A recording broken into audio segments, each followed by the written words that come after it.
শম্পা চলে এসছে বাড়ি থেকে একা একা। তো তাকে আনতে আসছে কে? তাকে আনতে আসছে শিবু। এই দেখতে পাচ্ছে শিবু তাকে আনতে আসছে।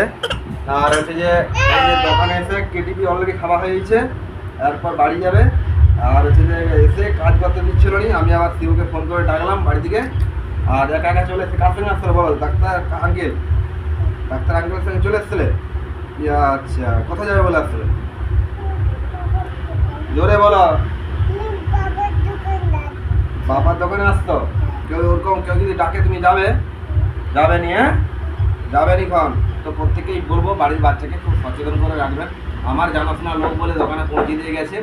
আর এভাবে কেউ যদি বাচ্চাকে ডাকে বা ই করে একদমই ছাড়বেন না। আমার জানাশোনা লোক, ভালো ফিল্ডের লোক, এবং সে তার বাড়ির অবধি আগে নিয়ে চলে যায় অনেক সময়। যাই হোক, ওটা কোনো ব্যাপার নয়। এভাবে বাচ্চাকে ছাড়বে না। এসে কিরকম দুষ্টামি করছো? হ্যাঁ, এরকম দুষ্টামি করতে নেই। মুখটা মুছে দিচ্ছি আর চলে যাবে। হ্যাঁ।